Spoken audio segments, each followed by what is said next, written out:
یہ پانی کے ذریعے سے جتنی پاور جنریٹ ہو سکتی ہے اس کے اوپر کبھی توجہ نہیں دی گئی. یہاں کینیڈا میں اگر دیکھیں تو یہاں دیہی علاقوں کی طرف اگر آپ چلے جائیں تو وہاں بڑی بڑی پن چکیاں لگی ہوئی ہیں، یعنی وہ جو بڑے بڑے پنکھے جیسے کہ آپ نے ہالینڈ کے علاقوں میں دیکھے ہوں گے، وہ جب گھومتے ہیں ہوا کے زور پر تو اس سے بجلی پیدا ہوتی ہے. اور یہ دیہات جو کینیڈا میں جہاں پر 16 نیوکلیئر پلانٹ ہیں، اور یہ بروس پاور پلانٹ دنیا کا سب سے بڑا نیوکلیئر جنریشن پلانٹ ہے کہ جس سے بجلی بہت زیادہ پیدا ہوتی ہے. 14,000 میگا وائٹ تو صرف ہمیں انٹاریو کو ہی مل رہی ہے. لیکن آپ اندازہ کریں کہ اس کے باوجود بجائے اس کے کہ وہ نیوکلیئر یا کول پلانٹ کے اوپر انحصار کریں، بجلی پیدا کرنے کے لیے ان علاقوں نے اپنی پن چکیاں، وہ پن بجلی کے جو وہ بڑے بڑے لگائے ہوئے ہیں پاور پلانٹ، اور اس سے وہ جس وقت ہوا کے زور سے وہ چلتے ہیں تو اس سے بجلی پیدا ہوتی ہے. نہ صرف یہ کہ وہ سارا گاؤں اس سے مفت بجلی لیتا ہے، بلکہ وہ اضافی بجلی انٹیریو پاور کو بیچ دیتے ہیں. تو اس طرح سے وہ ساری اس کی آمدنی جو ہے وہ ان گھروں میں تقسیم ہو جاتی ہے. اور یہاں پر جتنی بجلی ہونے کے باوجود سولر پینل کا استعمال جو ہے وہ بڑھتا چلا جا رہا ہے. یہاں نیاگرا میں جس وقت میں یہاں پر لوکل میڈیا میں تھا تو میں ایک انرجی کی کانفرنس کو اٹینڈ کر رہا تھا. وہاں سولر پینل کے بارے میں ایک انجینئر صاحب سے بات ہو رہی تھی. میں نے ان سے پاکستان میں انرجی کے معاملات پر اور یہ بجلی کے بارے میں جو وہاں پر مشکلات ہیں ان کے بارے میں بات کی. تو انہوں نے بڑی حیرت سے یہ کہا کہ پاکستان کے 365 میں سے 280 دن جو ہیں وہ سورج کی روشنی وہاں ہوتی ہے اور دھوپ نکلتی ہے. لیکن انہیں بھی اس بات پر حیرت تھی کہ دنیا حیران ہے کہ یہ تیل سے اور دوسرے طرح سے بجلی پیدا کرنے کی بجائے آپ سولر پینل پلانٹ جو ہے وہ کیوں نہیں بناتے اور اس سے وہ پینل لگائیں اور اس سے بجلی پیدا کریں.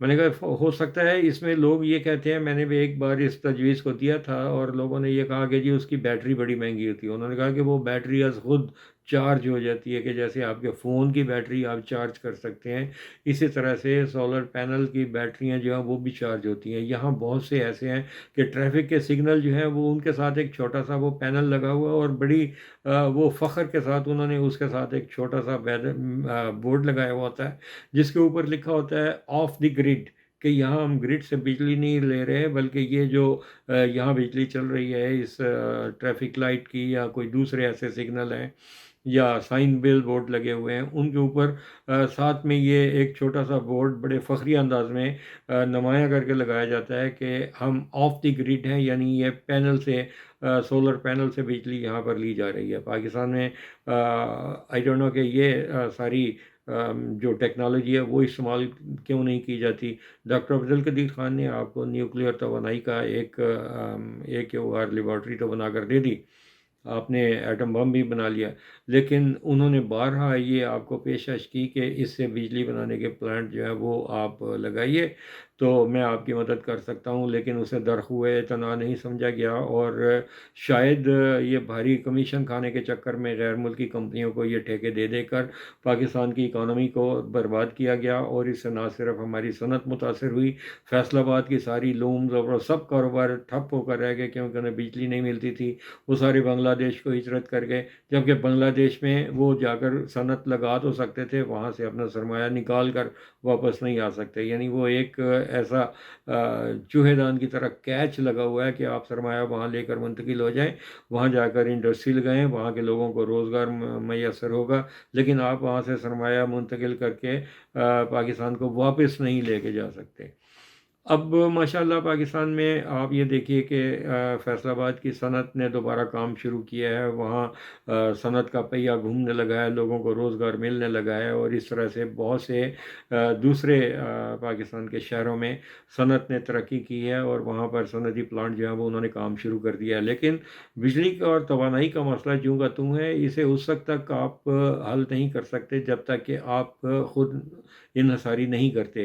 اگر آپ انڈیا کو دیکھیں تو وہاں گوبر گیس پلانٹ لگے ہوئے ہیں، گائے کے گوبر سے وہ لوگ گیس پیدا کر رہے ہیں، پلانٹ بنا رہے ہیں. اور اسی طرح سے چائنا میں یہ جو کوڑا کرکٹ ہے اس سے بجلی پیدا کی جا رہی ہے. اور مجھے جہاں تک یاد پڑتا ہے کہ چائنا نے ایک ایسا پلانٹ جس وقت انہوں نے شہر کی صفائی کے لیے ایک ترکی اور ایک چائنا کی کمپنی کو ٹھیکہ دیا گیا تھا، تو انہوں نے ایک پلانٹ وہاں پر بھی لگایا تھا جو غالباً گل سڑ کر تباہ ہو گیا، کیونکہ اس کی بھی جو انچارج تھی وہ سندھ سرکار تھی، جنہوں نے اس بارے میں توجہ نہیں دیا۔ ان کے گوداموں سے ہزاروں لاکھوں ٹن گندم چوہے کھا جاتے ہیں، اور یہ ایک پلانٹ کیا چیز تھی، وہ بھی گل سڑ کر ختم ہو گیا، اور وہ جو کوڑا ہے وہ وہاں کے گجر نالے میں اور وہ تمام ان علاقوں میں پھینکا جا رہا ہے۔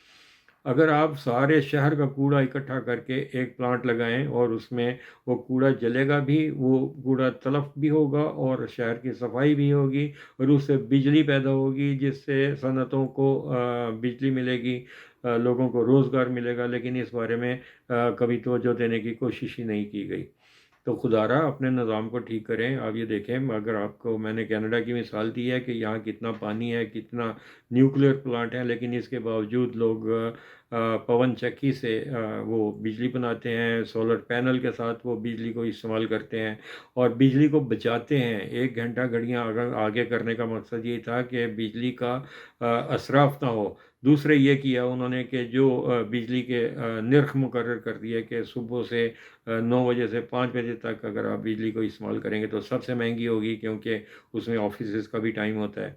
5 بجے سے رات 9 بجے تک، بلکہ 11 بجے تک بجلی استعمال کریں گے تو اس کے اوپر دوسرا سستا ریٹ استعمال ہوگا۔ رات 12 بجے سے لے کے صبح 6 بجے تک بجلی استعمال کریں گے تو وہ سب سے سستی ہوگی، تاکہ اگر آپ اپنی واشنگ مشینیں اور یہ ڈرائر وغیرہ چلانا چاہیں تو اس ٹائم میں چلائیے تو آپ کو بجلی سب سے سستی پڑے گی۔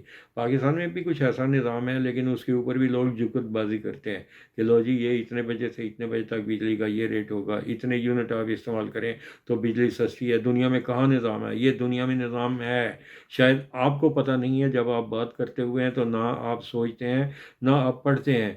حسین حقانی ایک مرتبہ یہاں ٹورنٹو میں آئے تھے تو انہوں نے یہ آ کر کہا تھا کہ پاکستان کے صحافی لکھے ہیں، پڑھے نہیں ہیں، یعنی وہ پڑھتے نہیں ہیں، صرف لکھتے ہی ہیں۔ تو اسی طرح سے میں نے بہت سے ایسے نامور صحافیوں کی یہ پوسٹ فیس بک پہ بھی دیکھی کہ جی دنیا میں کہاں ایسا نظام ہے کہ یہ اتنے یونٹ استعمال کرو تو بجلی سستی ہوگی، اس سے زیادہ استعمال کرو تو اس سے مہنگی ہوگی، اس سے زیادہ یونٹ استعمال کریں تو اس سے بھی مہنگی ہوگی۔ جی ہاں جناب، یہ دنیا میں ایسا نظام ہے۔ یہ آپ کو بجلی کے زیادہ استعمال سے اور اسراف سے روکنے کے لیے ایک یہ کوشش ہے۔